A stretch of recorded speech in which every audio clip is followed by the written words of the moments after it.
when you've lived a life outside the auspices or the scope of QLA, 20, 30, 40 years, whatever it is, this, even though intellectually you could take a test and pass it, true and false, blah, blah, blah, you might even be able to pass some essay questions. But when you have to enact it, when you have to suck up your pantyhose and grab yourself by your privates and do shit, like these two guys that are going to explain to us on these Skype calls in a few days, they're going to tell you it's a motherfucker. But they're going to also tell you we did it. And when you look at the little shits, some of you guys that fancy yourself maybe macho, tough, you're going to look at these two little cunts and say, well, if these little cunts can do it, fuck, anybody can do it. And that's the point.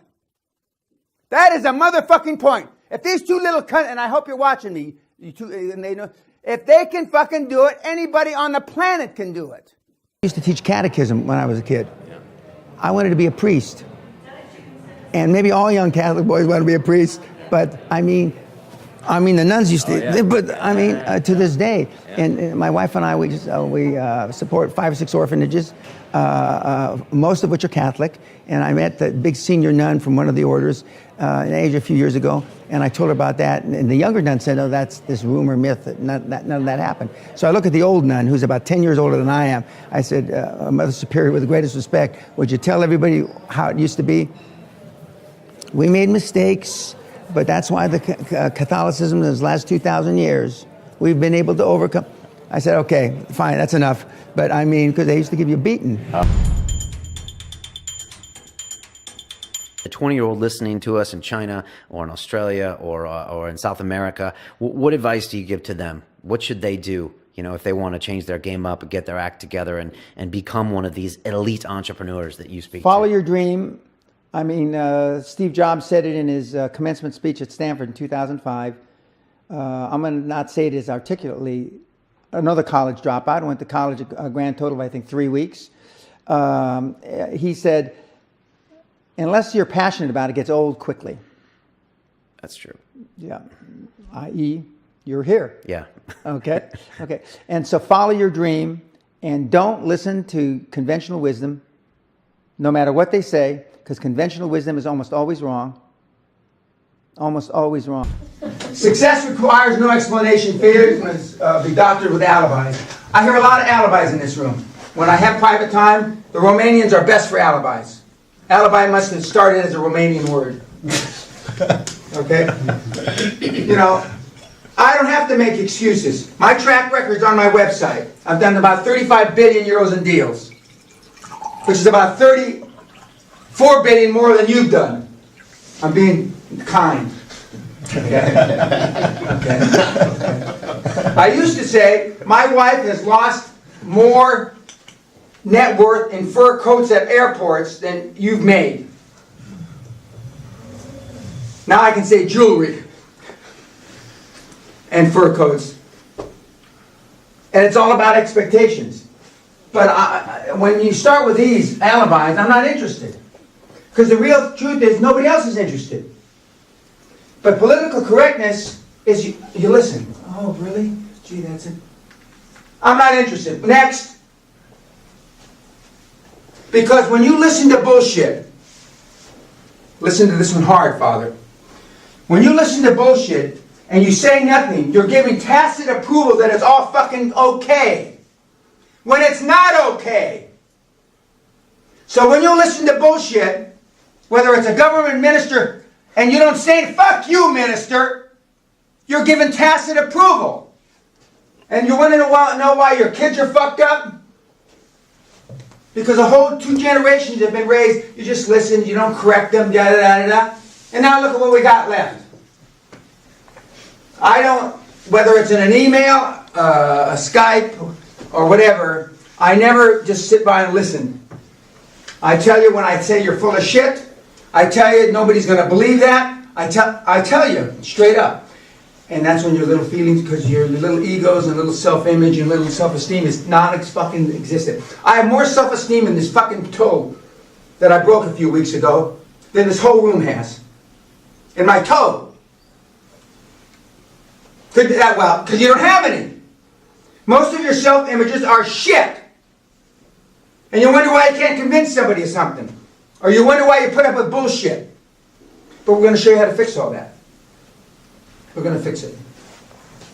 Mr. Think Tank made the comment that one of the reasons I'm so rough on YouTube is because I don't want you to come to the fucking seminar. Which is true, I don't. I only want you to come to the seminar if you're willing to put up with the pain. Because then I know at least I got a 50-50 chance of making you successful. Otherwise, you're fucked. You're wasting your money. You might as well burn it in your fucking fireplace.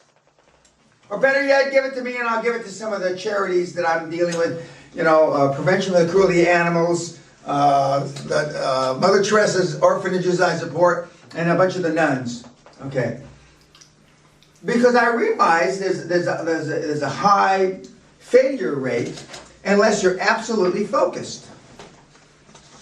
And most people aren't focused, and that's why you buy the stuff from the guys that tell you it's easy. No, but the best advice, one of the best bits of advice he ever gave me, he says, excuse me.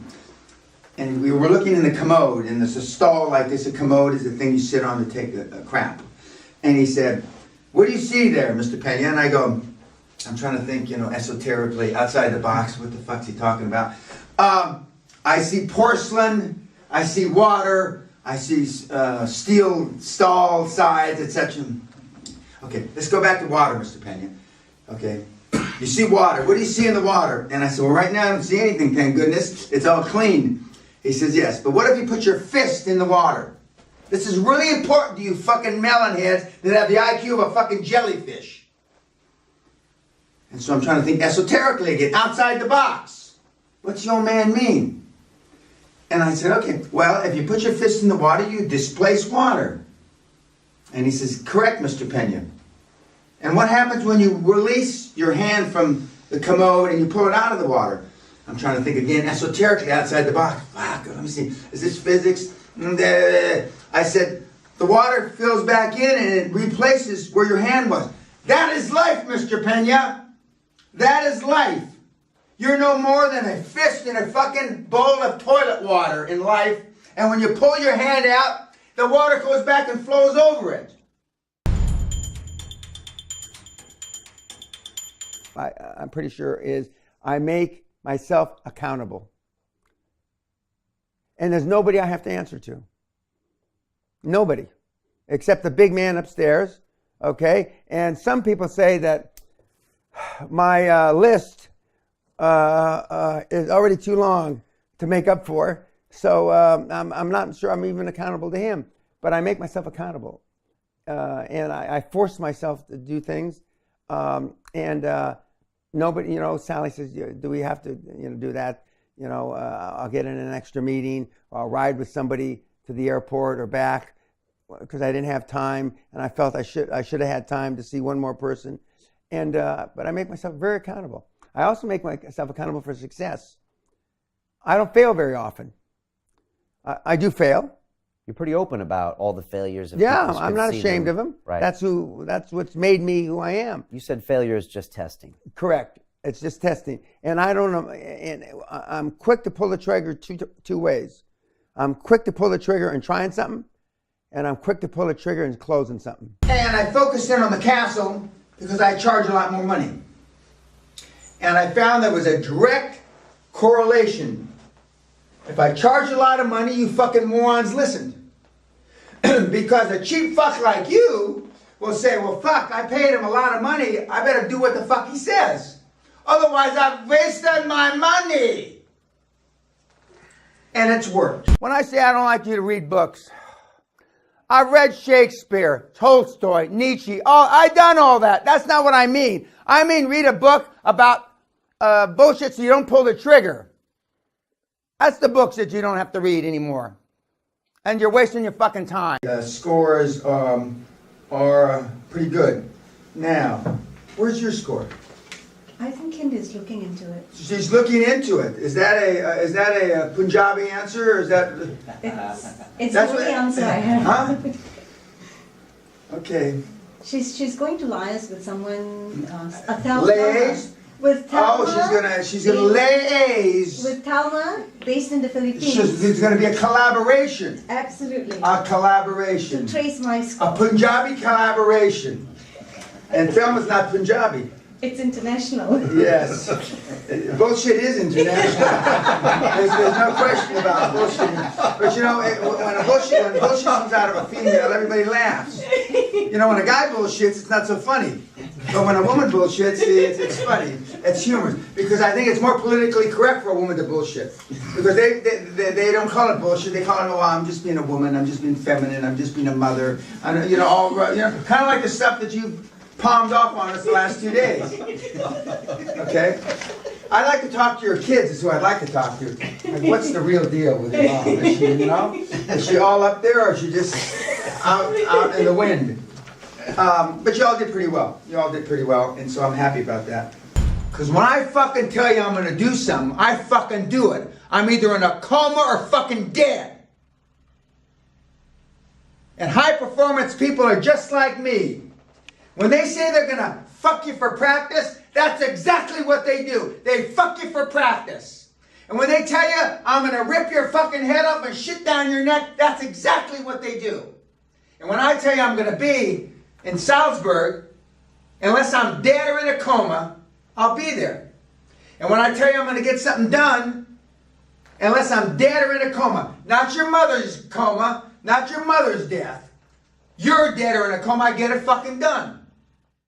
Yes, sir. I asked you earlier on was talking earlier on with you about the fact that HR teaches you. Oh, God, I forgot. Thank you for reminding me. I almost had a fucking stroke earlier on because, you know, 999, get the fucking paramedics here. I couldn't believe what you just said. I'd heard that before. Like if you tell me when I call you, and I don't talk to too many people on the phone, is this a good time? Boom, I hang up. Because you got no self-esteem, no self-confidence, or anything. You ask me if this is a good time. And then he tells me that HR departments teach you, now say it again just so I don't misspeak. It's a so-called self-respect to ask the person you're talking to if it's a good time to talk to them. You're not taking their time or whatever. Yeah, well, if you don't have the chutzpah, if you don't have the grit, if you don't have the balls, whenever, I don't care what you call it, the self-confidence or the self-respect, I mean, and you got to say, you know, is this a good time? And what are you supposed to do when the guy says no? Fuck. And that's why things, you know, it takes so damn long because they're calling back, and and then you know, if you don't want to talk to the guy, it's never a good time. And I don't know, you know, I would suspect if you have to go through an assistant, some sort of gatekeeping, you know, I don't want to talk to that guy no matter what. Bill Gates said, you can't control that you were born into poverty, but you sure as hell can control if you die in poverty, because then that's your fault. And just, yes. Should you only focus on like the 10 or 20 biggest affirmations? Well, I mean, you know, I say this slightly tongue-in-cheek. If you're the first trillionaire on the planet, all the rest falls into place. I mean, believe me. Now, you guys, you know, I told you $10 million cash in the bank after tax will change just about everybody's life in this room, except me. And you don't know what that's like. I do. And I can remember, I told some of you, I remember the first day I made $10,000. I remember the first day I made $30,000 in a day. I remember the first day I made $30,000. I remember the first day I made $1 million. And I remember the first day I made $100 million in one day. I mean, crystal clear, like I brushed my teeth this morning. And I can go back and I can drag those up to my memory muscle. You know, my brain, I get chills talking about it because I remember I got chills when it happened. If you want to see a great picture outside my office, as you turn into my office, just in the wall, before you turn in, there's a picture of me wearing that hat or a hat like it, holding a 10 million pound check. 10 million pounds, which is about 20 million bucks at the time.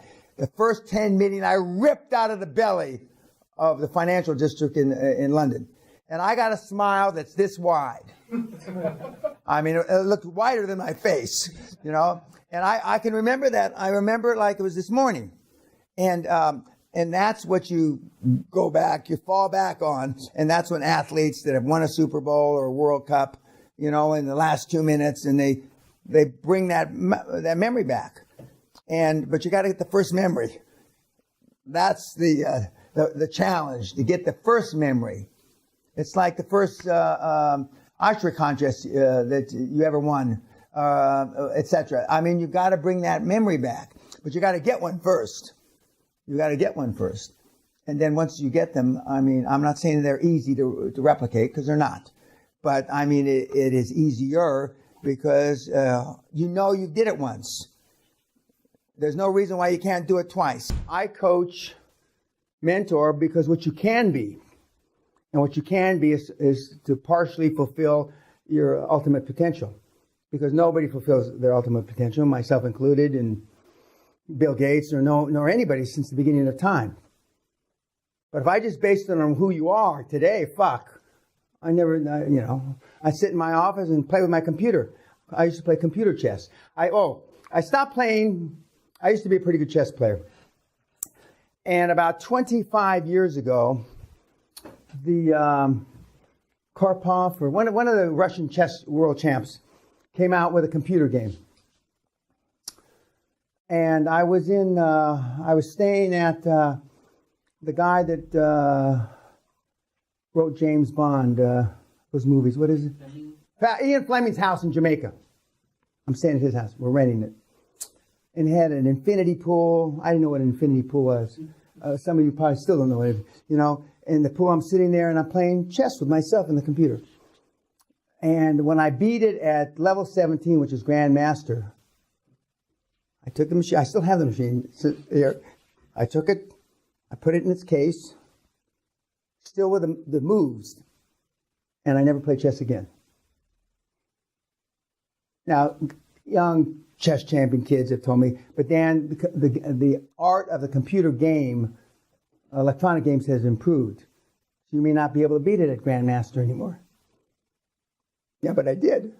That's it. I know when to walk away. And so I never played again. Okay. About that same time frame, I played with my son Derek. And I mean, he was 6, 7 years old, and he was just learning how to play chess. And he played me to a stalemate. And then I beat the thing, and I've never played chess with my kid again. And the reason why, when you walk up in the snooker room, in the game room, we have chess tables and chess boards around, because I used to play a lot of chess. But those things have got dust. Well, hopefully they dust them, because I knew that's it. I know when to walk away. And but the great thing about the QLA model is you don't ever have to walk away.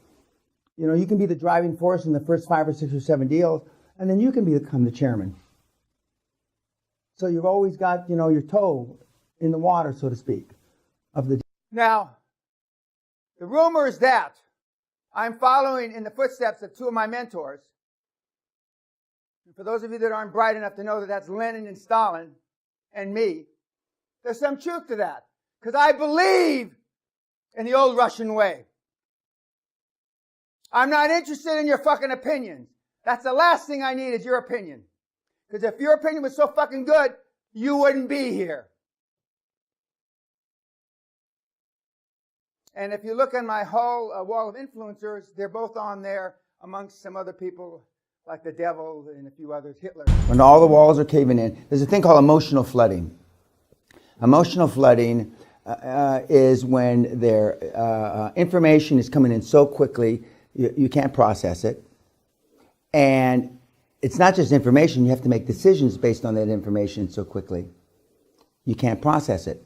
And it's like a little kid trying to put his thumb and fingers in holes in a dam, and then pretty soon, like in a cartoon, the dam starts to break, and you don't have enough toes and fingers to plug up the holes. That's what you guys are going to be like. Or you've operated your whole lives this way, but now you're going to be able to read it in a weekly report, and it'll make you ill. Because you just, and there's not enough fingers and holes, and then, and since you're not going to be reaching out to each other, Because if I find out that, you're out of the program.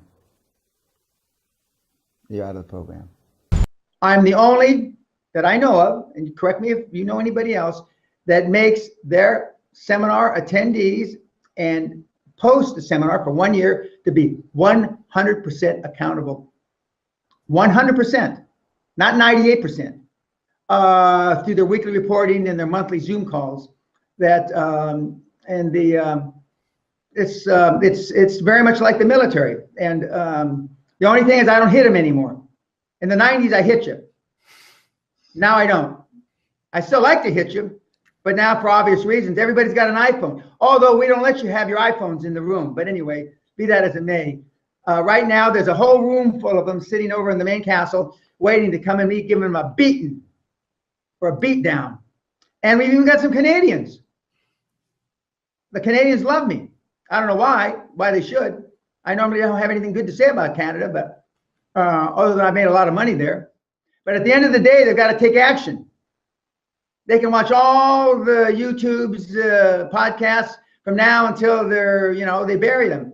And if they don't take action, it's all BS. The Dalai Lama had his 80th birthday last year. And at the end of his speech, he says, meditation is great.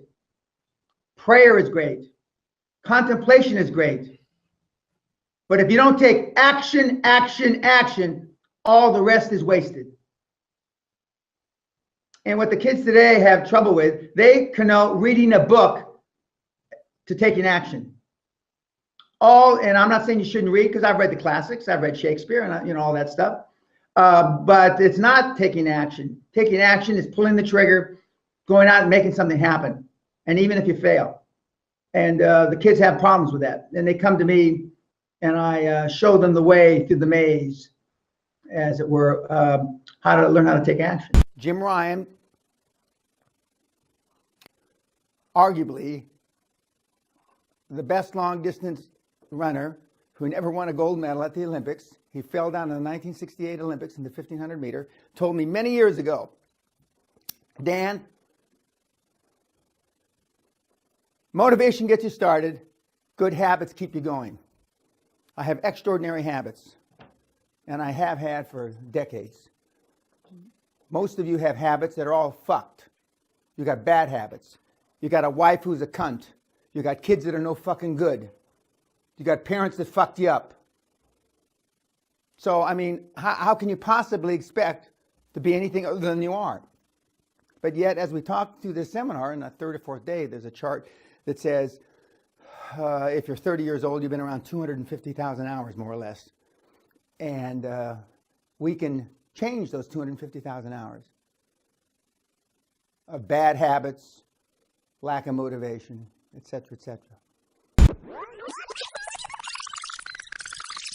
I'm selfish about it. Okay, you're selfish. And I tell people, one of the things that you need to do, and I'm stealing my thunder, is you need to be more selfish.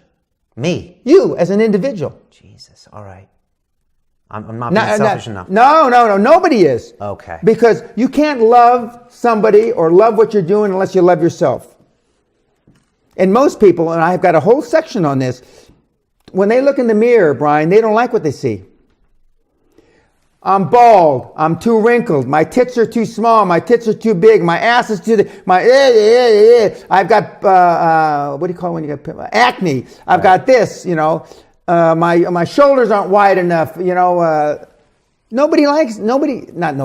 but many people don't like what they see when they look in the mirror. And to practice success before you're successful. One of the stories, and I know Peter remembers it, before I had any money, I used to go to the Rolls Royce dealers and sit in the cars and smell the leather, touch the leather, okay? And these days, this is 40 years ago, I went to $1 million houses, and my wife and I would walk through the house, and they'd say, when are your parents getting here, kids?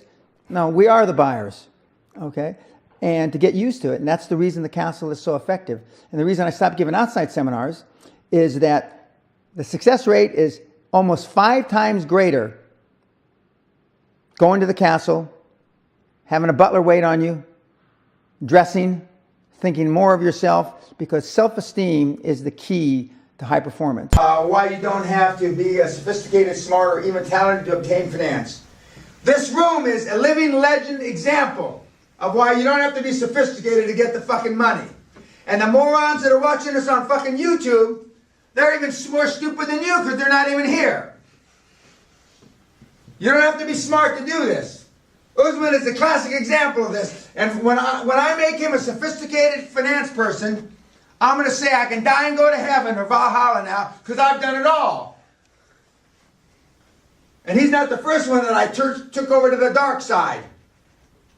And because he's a t-shirt and jeans guy, beanbag and ping pong, okay, what I do probably is the dark side to him. I am the Darth Vader of fucking finance.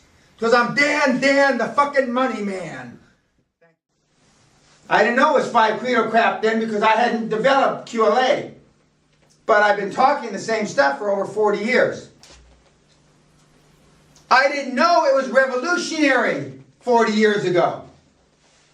But the best training that I had, as I happened to be blessed, when I volunteered for the draft in the middle of the Vietnam War, I went through officers candidate school, infantry, went through ranger training and all that stuff.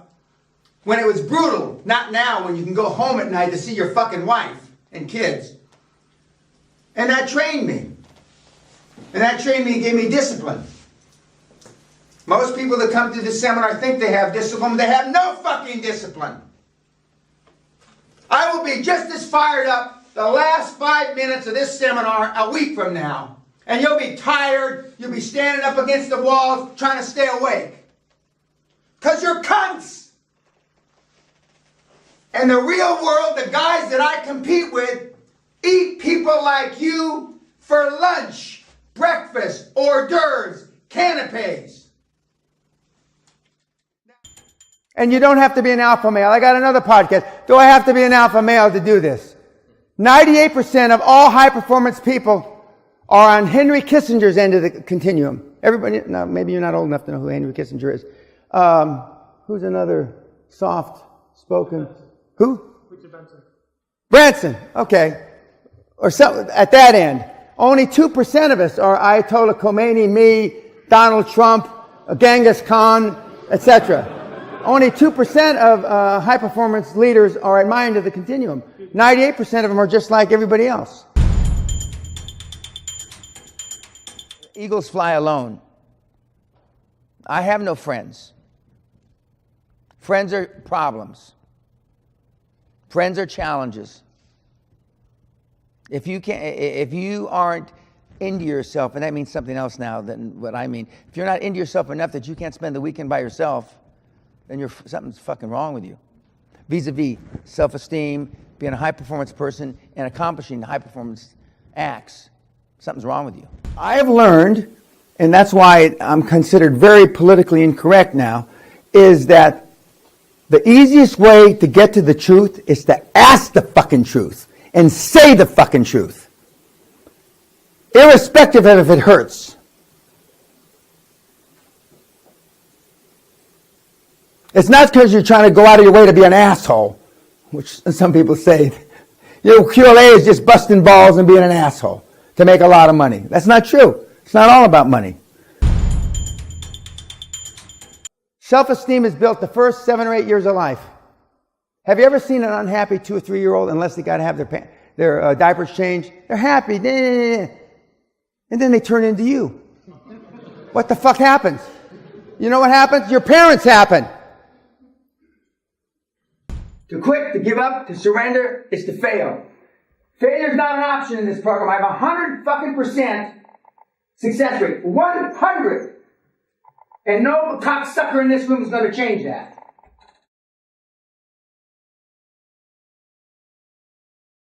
A QLA warrior does not blink till the war is done. And I keep talking about war. You're going to put together a war plan here. Not a fucking action plan like a cunt. And cunt's not bad enough. You don't get insulted, so now I call you vaginas. And what did you say, Jamie, last night the key was? The key is lazy cunt. That's the... Yeah, and you are all lazy cunts. I still work 60, 70 hours a week and I'm retired.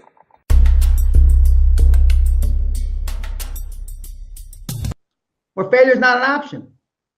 And I do fail. But when I do fail, I am so fucking... I can't believe it. There must be an error. There must be a typo. Because I'm so used to winning. And I've had the pleasure, the good fortune to have been mentored by some real world-class guys. And the world-class guys like me. They often say, you have the energy I had 50, 60 years ago. This is when I was younger. And you know, I went where the action was. I went to New York. They said that Wall Street would eat me alive, barrio bad boy. And they were wrong.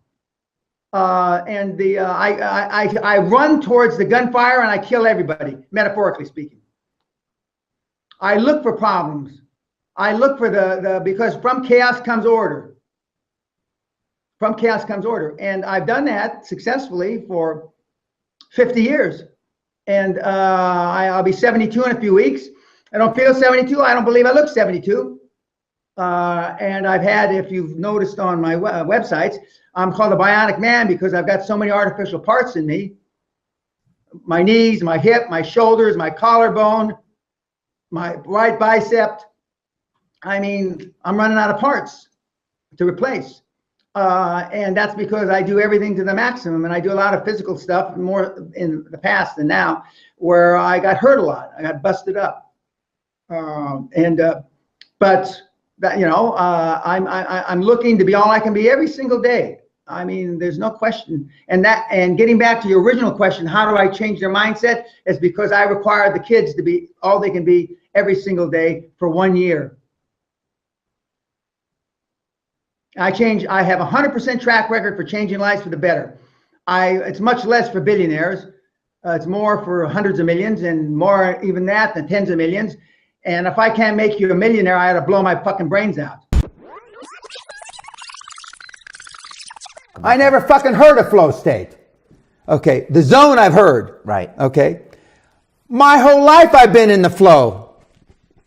All these guys taking all these pills, potions, and drugs and electrical machines to get in the flow. Did you try some of those machines? Oh yeah, I did. Okay. No, didn't do anything. Okay. I drank 20 some cups of coffee, what do you call it, coffee? Bulletproof coffee, yeah. And I felt nothing. I felt you felt better. No, I didn't feel worse, but I didn't feel any different, because I'm like that all the time. I'm fired up like this all the time. You are fired up a lot of the time. Yeah. And so when I was holding these little talks, mini talks outside the conferences when they come up and talk to me, and they'd say they expected me to either something to happen to me because I drank so much of the coffee. I wanted to see how much coffee I could drink before I could feel an effect. But you said the first day you drank 5. 7 cups. Second day, 8 cups. The third day, more than 9 cups. I mean, no, these are big cups, not like these little cups. Could you even eat food with all those calories? There's a lot of butter and oil in those. No wonder I gained weight. I didn't even think of that. All right, so what did you learn from this biohacking conference? Okay, I learned that I am in the flow, but I also know that it's mind over matter. Because when I don't feel like being productive, I tell myself, you cunt, you're going to do it anyway. Because I've tried a lot of different things. Because failure is just testing. And one of the reasons I've been so successful in generating this equity and value in my kids, and I call you all kids, is because I convince them that making a mistake is okay. Your parents probably told you, you can be anything you want. They did. That's bullshit. It's a very American thing. Yeah, but you can't. That's horseshit. You can't. If it's all juxtaposed, Obama is a great example of the juxtaposition of life. Okay. Okay? I don't agree with his politics, but I admire his audacious goals. Audacious goals. God bless him for that. Or Allah, or whoever you want to bless him with. Right. And but you can't be. You can be anything you want. You can be president and not have gone to an Ivy League school. Not likely. Okay? You can be prime minister and not have gone to one of, Oxford, Cambridge, University of Edinburgh. Not likely. So, but what you tell them is that you can do anything you want that you have passion for, because that eliminates most of the crap. Because most people don't follow their dream. You know, like they say in The Sound of Music, you can't have a dream come true unless you have a dream. 90% of them only do 10 or 20%. Right. 10% of them do 80%. 1% of them do 100%. I'm meeting with a guy tonight for dinner who is English, who did $1 billion deal about 7 weeks ago from scratch. Okay? And Joel, if you're listening, a short little fat, he's built like a pear. He's got shoulders this big and he's got a this big. That's a slight exaggeration. And he's not white, okay? And which doesn't mean I don't see color, but I mean he's not white. And I talk about him, and I don't show his picture, don't say his last name because I don't want people chasing after him. Because he says it's hard enough. He says I have a lot more friends now, Dan, or want to be. And but it took him. He listened, but you still have to have some talent. But you can't just be, you know, an idiot and be successful. But I tell all the kids to follow their passion. Do what you really fucking love to do. Because if you can't do what you're doing now for 12 or 15 hours and not consider it a passion, it'll get old. How do you keep energized when so many of them fail because they don't follow instructions? That's the real question. And that real question translates back to you. And one of the slides we had, I think it was Winston Churchill, is to keeping your enthusiasm from failure to failure on the way to success. Now, I thought about it only a few seconds because I just read that email, but I don't even think about it. I'm so programmed for success, I don't think about the failures. And as I said a couple of days ago, I'm more concerned, and I said it again yesterday, I'm more concerned for your success than you are. I make more sacrifices for your success than you do. So there's a dichotomy there. Something's fucked up. Fucked up. And if I really thought about it, I wouldn't do it. If I really thought about it, I wouldn't give the goddamn seminars, because I certainly don't need the fucking money. And of course I told you I tried giving free seminars. And that worked even worse. Because nobody was committed. So the last question in my mind is not consistent with all the other bullshit they said. So when it comes down to their own pocketbook, fuck everybody else, I'm on board, pull up the game plan. But they got all this self-serving bullshit, saving the fucking world. But as far as the gap between the rich and the poor, forget about it, because I'm going to be one of the rich. All my stuff on my website is free. I give all the product away. I don't sell it. I was poking fun at the other guys in the business. This just had my 24th anniversary, and I'm not having a sale, kids, because I don't sell anything. I give every fucking thing away free. And why do I give it away free? Because I want to take the last little excuse you weenies have for not doing it. So many years ago, I went from the highest priced product known to man, thousands and thousands for a disc that costs a nickel, to nothing for free, because I want you to succeed. 99.99% of all the people that have made the billions, I've never met. 0.1% I have met. And those kids have come to the Castle Seminar, which I give 4 or 5 times a year. And then what they really come in for, instead of doing it all free online, is I mentor the kids for a year for free. But not dissimilar to your at the farm. Accountable, 1 weekly report, 52 weeks, where they make themselves accountable for every hour of the day. They have to list what they did in detail, okay? Once a month we have a Zoom call where your group is all on screen, where we talk about what you accomplished or didn't, and where I belittle you, make you cry online in front of your peers. We've had people in the seminar pass out. We've had people shit their pants. We've had people piss their pants. We've had people literally collapse in sobbing because we have 2 bank accounts in life. We've got a financial bank account, we've got an emotional bank account. And it's the emotional bank account where they always run dry. It's the emotional bank account that they give up on the farm because you're beating them physically, okay? It's the emotional bank account. Why you can't do more, and you're more worried about what people are going to say.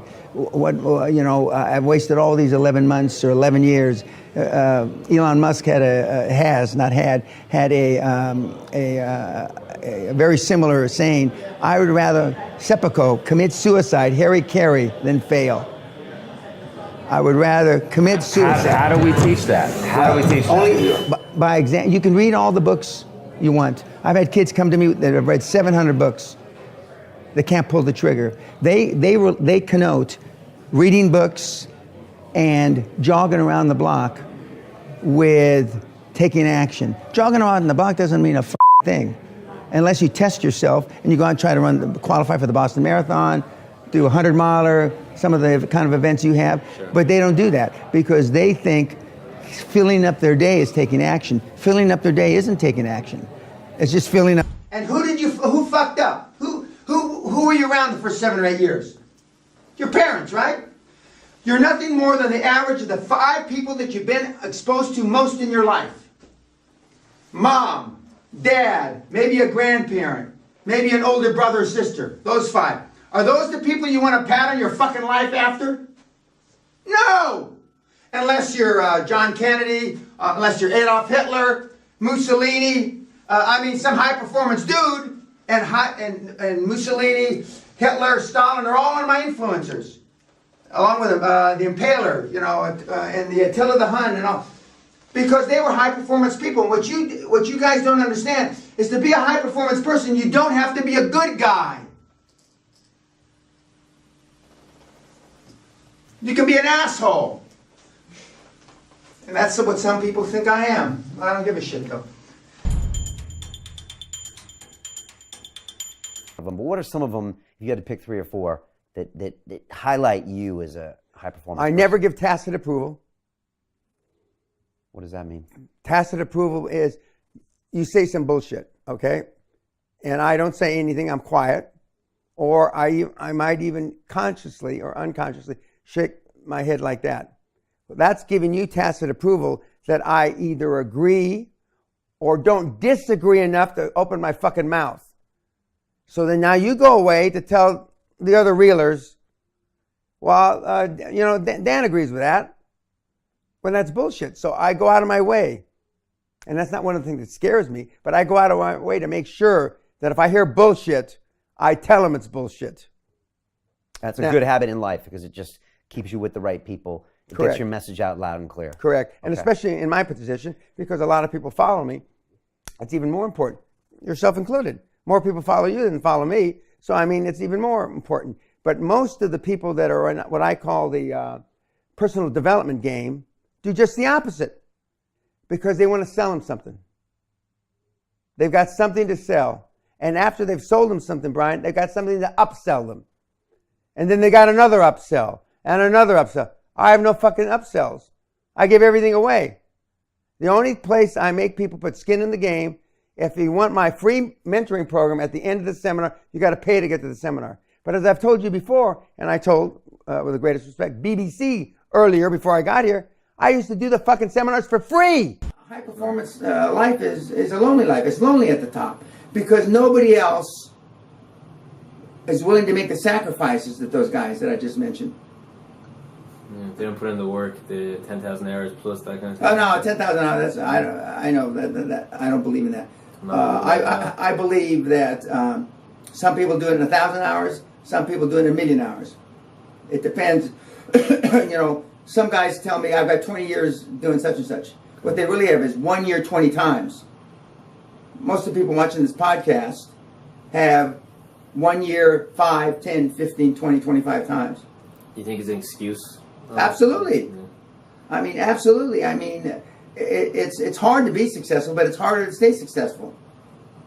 I haven't had to work in 35 years. And it just so happens I'm reading this email about 2012, this kid from New York City who was a fucking, I'm adding to the story, a crackhead, fucking, I don't know if he was or not, but it sounds better. He's a fucking crackhead. He's living in his mother's garage, and he doesn't take a bath. But in 3 years, the story will he's living homeless. But for right now, he's just a crackhead in his mother's garage, and he doesn't take a bath. Okay.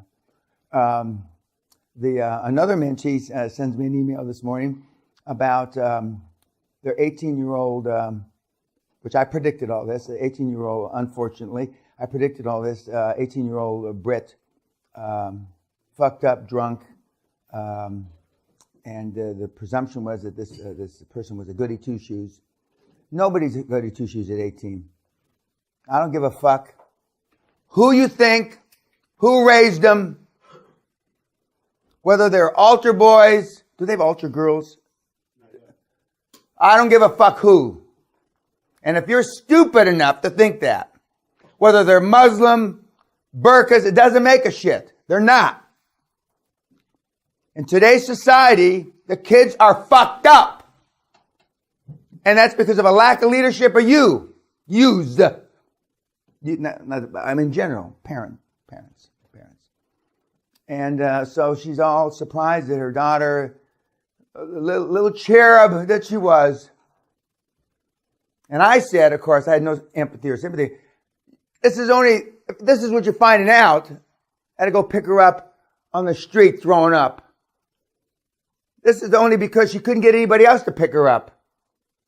That's the only the only reason you got a goddamn phone call. Her mates, her friends. And when the guys pick her up, and if you think any different, you're fucking brain dead. Sally says, why do you get so upset about this, Dan? Because people are so fucking stupid! They're so naive. Because you want to think. Unless you got a chain on their fucking ankle. And you got them in a cage. Then they're good. At 6 months, I said last night, kids, unless they've got to change their nappies, their diapers, are happy. Okay? And then at 3 years, they're still happy. And at 7 years, they're still happy. Remember, self-esteem is built the first 7 or 8 years. And then something happens. Something happens. Something's still happening. And what's happening is because back here, just about there, your parents have taken a hold of your persona. Why isn't everybody happy, slappy later on? Or wrong way. Because your parents in life, contrary to what you think. There's some people in this room that they've devoted their life to being good parents. Praise Allah. But as I told the Oxford kids, and the Oxford kids just shit themselves. Love don't get the fucking job done. If love got the job done, then more of you would be motherfucking successful. And you wouldn't be here paying me an arm and a leg, you think. If love got the job done. Love doesn't get the motherfucking done. And as I told the Oxford kids, to two mums, which I call Blondie both, which is not politically correct, I said, no matter what you're going to do, sweetheart, and that's not politically correct either, when they're 15, 20, they're going to tell you to go fuck yourself. And kids actually tell, now if I wouldn't have dreamt of telling my dad to go fuck himself when I was a kid. And you'll understand later why. But kids actually tell parents to fuck off. It's beyond my comprehension. I can't even begin to think or dream or fantasize of telling my dad to go fuck off. Some of you as kids, according to your papers you filled out, have told your parents to fuck off. Some of you in this room had crack heads for parents, or at least one parent. Half of them, either a guy or a gal. Almost all your parents didn't have any self-esteem by your own admission. And if you think they didn't have fucking self-esteem, and it was that obvious, then they really didn't have self-esteem. Ciao. But don't be trying so goddamn hard. And some of you people said I was rude to you on the YouTube. Well, you have no idea how rude I can get. We're only putting the clean parts on this fucking YouTube. We'll give you the Institute of Finance from Salzburg's number, and you can call him, or tweet fuck him, or face fuck him, and you can find out just how insulting I know how to be. Or the gypsy midget fucking Roma here. They'll tell you. We'll give them both your. I'm going to post it on my website. If you want to know how Rude Dan can get, call these two fuckfaces. People only make a change for one or two reasons, you know, inspiration or desperation. And to come to me, because I'm really hard, to come to me, you have to have tried everybody and their dog. I've had kids come here that have read 700 books. And in 700 books, they couldn't figure out what the fuck to do. So they come to me. And the most important aspect of my coaching, teaching, mentoring is the 1-year free mentor program. And I give it free because I want to be able to throw you out if you don't measure up. And I take exception to people that say it's a boot camp.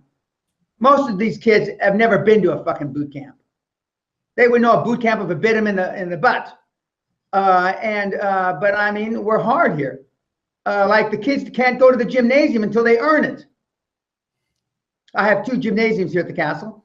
I mean, it's like, it's hard, but I find life hard. And if you look back upon the Elon Musk, etc., of this world, the current day, they're tough guys. They're not, wusses. They're not snowflakes, I think is the word. I had to look that up. I wasn't sure what that meant, but they're not snowflakes. And most people come here, or I'm told, because I'm the alpha male dad model that they never had. I'm not asking for any kids. I got 3 lovely children. I don't need any. But one of the reasons that I have admiration for President Trump, look at his kids.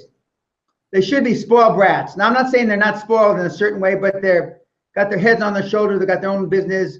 My kids should be spoiled brats, but they're not. They're successful on their own. I didn't get any of my children jobs. I didn't make one phone call. And they went to good schools. You don't have to go to school. We have kids that come here that didn't get out of high school. The point is that I make you accountable. Talk to me about the frogs, because Okay. one day in the castle when I was there, you showed up with the frog cufflinks and the frog. Oh, you got them on right now. Yeah, well, I have several pair of frog cufflinks. Frog ties. I don't have frog tie today, but what's with the frogs? Life, in my judgment, a majority of success comes from overexposure, a numbers game, and kissing frogs reminds me that I'm never too rich or too important to continue to meet people, look for opportunities, and turn over rocks, looking at no matter how important I am or people think I am, because I haven't had to work in over 30 years, and so I kiss frogs. And in the castle and our various homes, I have literally hundreds of little stuffed frogs, ceramics, silver, gold, cufflinks, ties, because I want to never forget that I've got to continue to kiss frogs, and the 95% of my time is spent on kissing frogs. 95. Now, many of those frogs are my own mentees that I mentor for a year. And some of the mentees, I say with a chuckle, wish that I didn't kiss so many frogs and I didn't hold them accountable. But part of that kissing frogs process, when you're part of the mentor program, is I make you accountable. I remind you what you said you were going to do. Bill Gates wanted to meet, this before he met Warren Buffett, he wanted Warren Buffett as a mentor. And so he was trying to figure out a way, Warren answers his own phone. But anyway, so his mother, Mrs. Gates, said she's going to have a dinner party. Didn't tell Bill Jr. or Bill Sr. He's got a successful lawyer as a father. And so Bill comes home from a business trip, and the people sitting in the living room, a couple luminaries, I think Ellison was there and a couple other guys, and Warren Buffett. And so Bill Gates asked his mother, wow, he says, just like a good mom, you wanted to meet him, so I just invited him over for dinner. Anyway, so they're sitting around the dinner table, and there was a lull in the conversation, as there often is, except for when you drink a lot, then there's not too many lulls, but apparently they weren't drinking too much. And Mrs. Gates decided that she should ask a question to the table, not to any one specific person. And she said, what would you attribute your success to?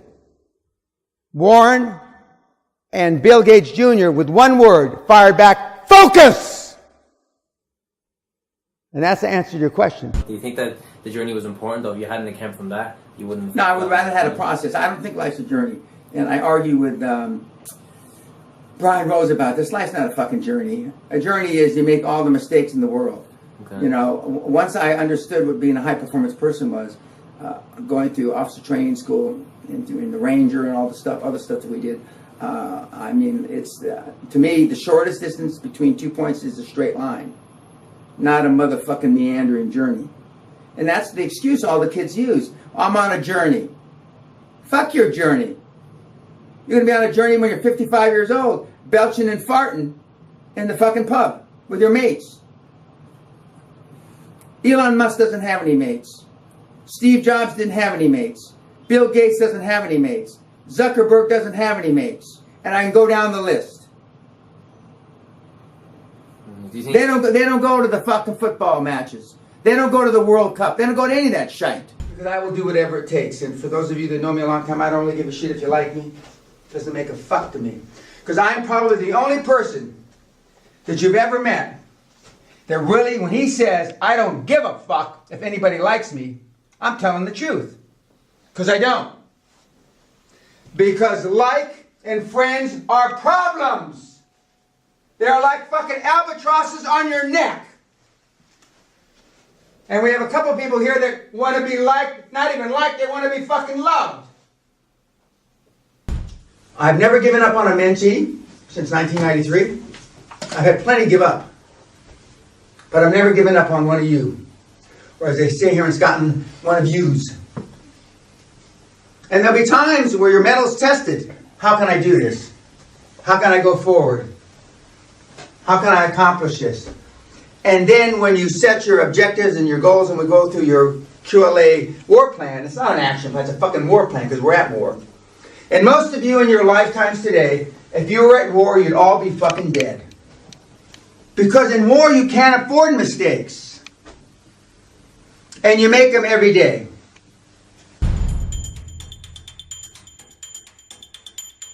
Never tell your children no. Now that's tough. Now you're just about to have a child, and 5 years from now I'm going to ask you, how many times you told a little kid no? It's tough to raise kids and not use the word no, but you've got to construct a negative response to the kid that he doesn't associate with the word no. And that's hard, okay? So your mom didn't say no and your dad beat you. My dad wasn't there, but when he was there, he did beat me. Okay. Okay? But my mother never told me no. She'd say, well, let's try this. Let's try that. So I never heard the word no. Okay, that's number one.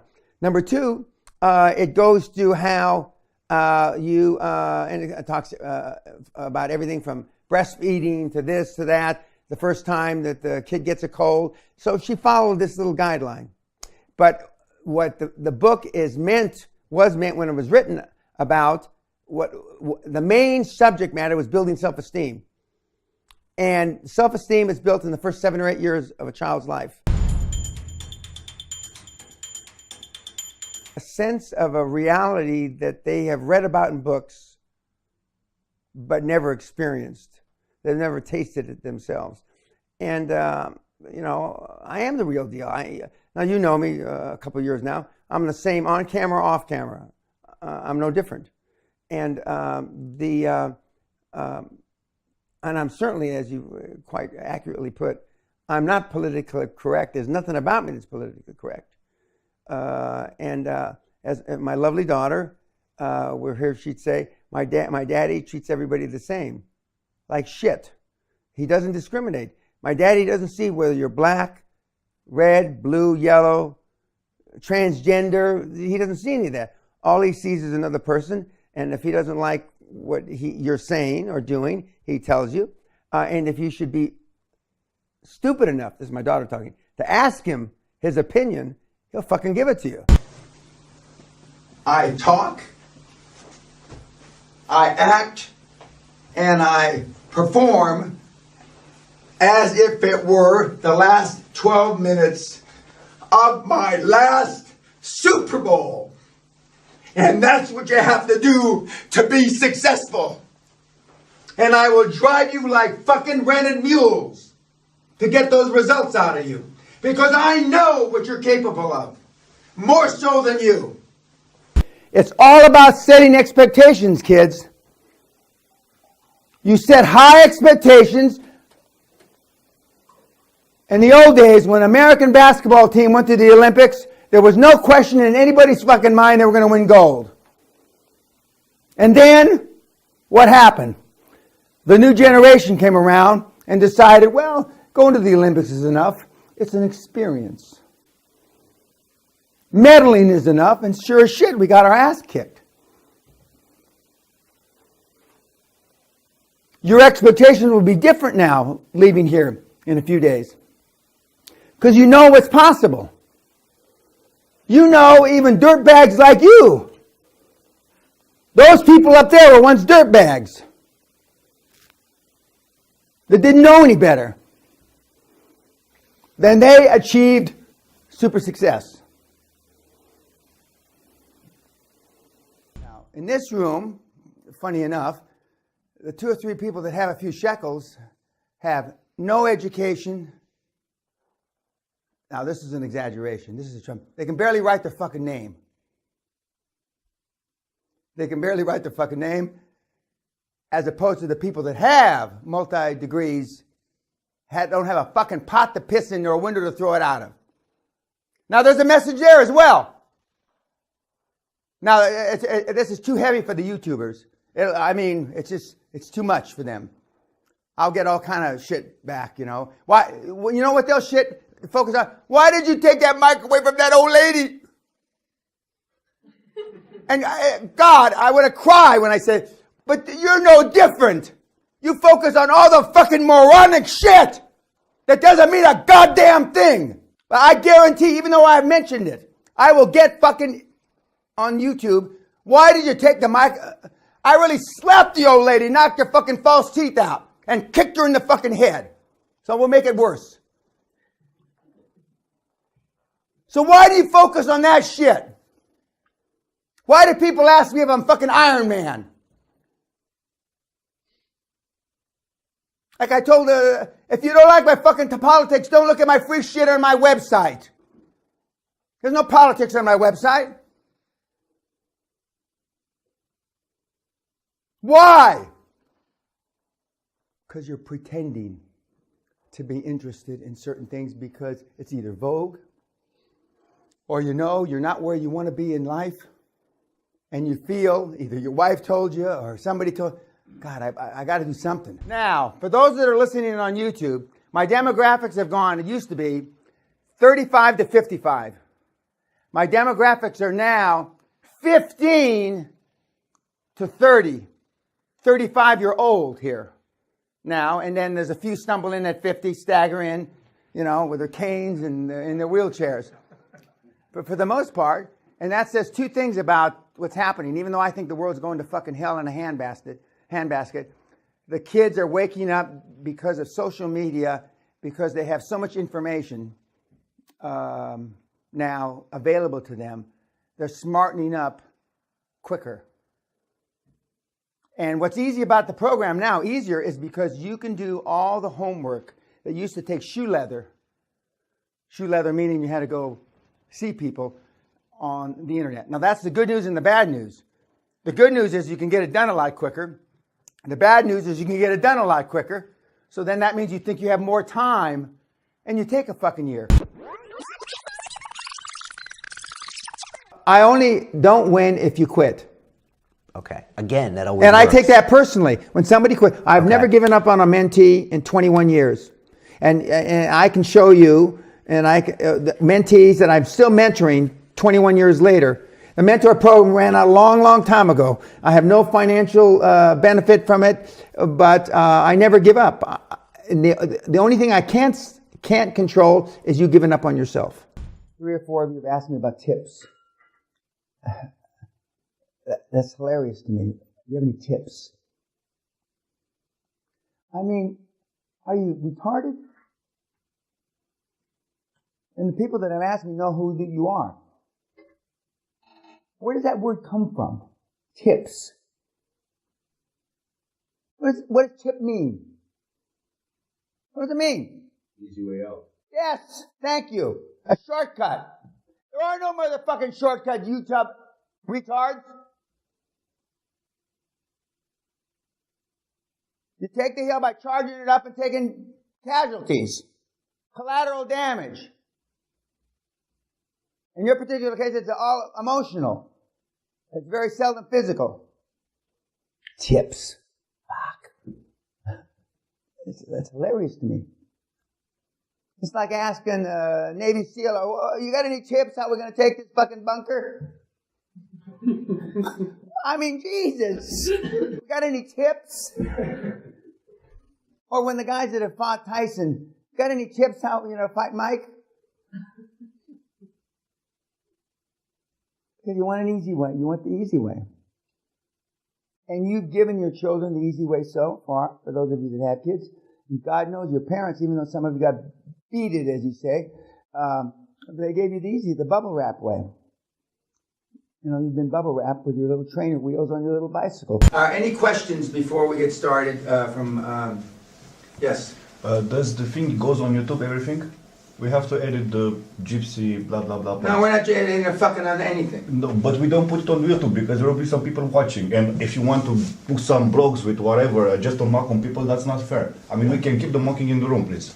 No, you're wrong. We can't keep it in the goddamn room. We cannot put everything on the internet. Hey, we can put anything I want to fucking put on the internet, so shut the fuck up. Okay, I'll put anything on the internet. Yeah, well, I don't give a fuck with you. And if I don't like what you put on the internet while you're here, I'll throw you out of the fucking castle. And if you think I'm kidding, try me. I know, okay. Fucking try me. And if you don't like it, get out now. But, I mean, it's not... I don't give a fuck. You understand me? Don't piss me off. You're in no position to piss me off. Okay. This is what I'm training you to be like. The 4 horsemen of the motherfucking apocalypse. Fucking warriors, not whiners, not warriors. Do you think Donald Trump's a whiner? Do you think he worries and gives a fuck what you think of him? Do you think Elon Musk gives a fuck what you think of him? Do you think the late Steve Jobs gave a fuck what you thought of him? Do you think Bill Gates gives a fuck? And I can go on and on and on. The only one that gives a fuck is you. And you. And you and the fucking morons on YouTube. This is a different world you're in. It's like those science fiction things. When they go into the time warp and they jump in and they go to a... That's what this is. We're going to give you the tools. Whether you use them or not is something else. All those people, now when they ask me what have I read them. To get fired up for today, I watched the 2.5-hour movie, 1963 movie, Zulu, which depicted 1779, I believe, Africa, the British Army, where they fought off 5,000 Zulus, 150 guys, and they did heroic stuff. That's what fires me up, because it's tough to keep your energy high and fired up, because I've done just about everything known to man. Not all good shit, but I mean, I've done just about everything known to man. But the reason I have these people is because I learned something from everybody. Hitler believed in practice, practice, practice. He had over 1 million photographs of him to do his promotional stuff when he was selling Mein Kampf, and when he was selling to become Chancellor of Germany in the 30s. He was the first guy being advised by Goebbels that, if you're going to influence the masses.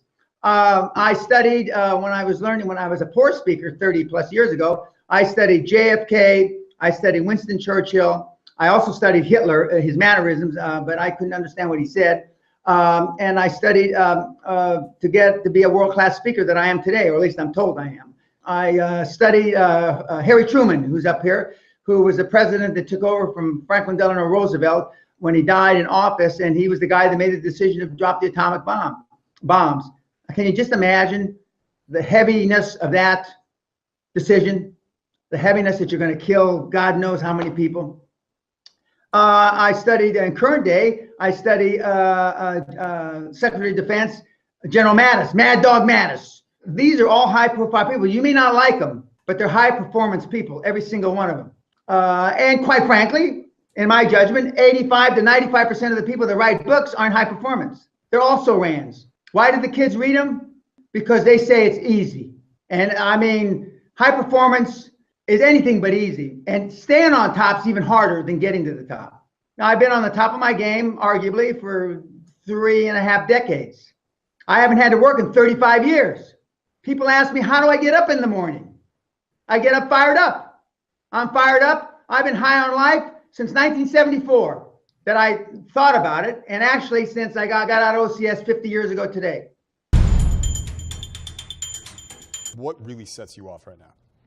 You mean irritates me? Irritates you, pisses you off, yeah. Man's greatest burden is unfulfilled potential. Man's greatest burden is unfulfilled potential. And I say, when I look at the audiences, and I know that maybe only 1% are going to achieve their potential. Not fully. I still haven't fulfilled my potential. But unfulfilled potential is man's greatest burden. And it breaks my heart, because I know what you kids are capable of. I know I've had kids with 80 IQ to 180 IQ that I mentored that have done big deals. Actually, the 80 IQ did better than the 180 IQ. Okay, and I know what they're capable of, and I know how 10 million or 100 million or whatever the number is changes lives, and then all of a sudden, you believe that you can walk on water. You believe that you can take a loaf of bread and feed however many he was supposed to have fed, and make water into wine. And when you believe it, see, the true test of a leader is when you've trained other people to be leaders. It's in you, kids. I mean, you can do it if you want it bad enough, and you stay focused and you're willing to maintain that commitment. And again, it's always legal, moral, and ethical. Normally, as you get older, one of the first things that goes out are your legs. It's natural fact. Prize fighters, their legs go out. So I train exceptionally hard on my legs. So I love working out every day. Fuck no, I don't. But I feel guilty when I don't. I feel like a cunt. I feel like a wuss. With no hard feelings, ladies, I feel like a woman. But I do it because I know the stronger I am, the more mentally fit I am. So just fucking take action. People often ask me, did the end justify the means? And my answer is yes. High performance people don't hang out. High performance people don't go to group meetings. High performance people don't do any of those things. High performance people fly like eagles. They fly alone. I don't have any friends. I've got 4 or 5 guys I've known 40, 50 years. They came to my 70th birthday. We don't hang out. We don't go to the Super Bowl. We don't go to the World Cup. And we certainly don't go for fucking beers watching sports in sports bars. We don't have time. We don't have time. A lot of you say you have friends, I told you what the definition of a friend. My dad's definition of a friend. Manny, I killed the old lady. That means my wife. My dad says, okay, I'll bring the shovel, you get the lye. Lye is, what you put on to disintegrate body. Most of you don't have any friends. You gotta have acquaintances. I've got less than that many friends. And I've had all of them for about between 40 and 55 years since I was a little kid. But your real friends will be happy for you. But most people will be jealous. When Ryan becomes even a more media mogul than he is, and he's really big, not everybody's going to like it. That's just the way it is. That comes with the territory. Do you think a lot of that is because people are products of their environment? Oh yeah, you're a product of your socioeconomic milieu. You're absolutely a product, and it's hard not to. You got no money, you got nothing to do, and you got all day to get in trouble. Yeah. I mean, there's places in Ireland when I can't relate to the Northern Ireland stuff, but I mean, when you don't have any choices, when you don't have, and there's nothing else you can do. Unfortunately, kids do the wrong thing, and most kids do the wrong thing because of lack of leadership. And I believe that one of the reasons the world's fucked up now is because of the lack of parental leadership. In some cases, the lack of parents, because they're being raised by one parent, normally a mom. And the kids that come to me come to me. I'm not selling this to your audience. I'm the alpha male dad they never had but always wanted. The seminar is 80% different than it was 20 years ago. Now you guys would still be doing a spreadsheet, and I know the ones that would be doing the longest spreadsheets, trying to figure out, well, what does quantum mean? What kind of meaning? And what is leap? Has that got a bad connotation? And what advantage do you have? I can just see all the fucking stupid questions that you'd ask yourself. You know why? Because you're fucking insecure. You lack self-esteem. You lack self-confidence. You got no huevos. That's why. And that's why these guys and these guys take your fucking money from you and fuck your wife for practice. I eat all you guys for breakfast before breakfast. That's the difference. Said there are stupid questions. Now, you were told to, you weren't asked to. You were told to read every fucking thing. We have put a list on the email. There were podcasts, etc. listed. I will bet both of my testicles that 95% of you in this room did not do that. Why do I make such a bold statement? Because I've been doing this a long fucking time. And you're the good ones. The morons are watching on YouTube. When I was going to visit my mentor, and I'm going to be your mentor for the next year, Mr. Grazos, the CEO of Onassis Group, etc. If he told me, he says, Mr. Pena, I would suggest that you read this so we can discuss it next time we get together. Guess what? I fucking read it.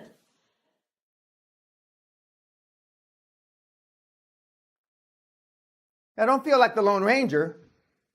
All of the people that are come here basically are dipshits. But you're a higher class of dipshits than the ones watching on YouTube. Now, that shouldn't make you feel good. So I'm not saying it to you to make you feel good. I'm just trying to put you in perspective. Why so few people are high performance? Because it's a hard motherfucker, that's why. And if it were easy, and I've been saying this maybe 5 or 8 years, it was so goddamn easy, and a couple of things we're going to look at first, there'd be a QLA shop on every corner like Starbucks. And the reason why you're so fucked up, read it. Desperate to fit in. You're all desperate to fit in. I'm too fat, I'm too skinny, I'm black, I'm Asian, I'm this, I'm from the wrong part of Germany, I'm not from Bavaria. All kind of reasons. You're desperate to fit in. And you're desperate to fit in, YouTube, you fucking cunts, because you lack self-esteem, you lack self-confidence, and you got no fucking balls. And it's your parents' fault.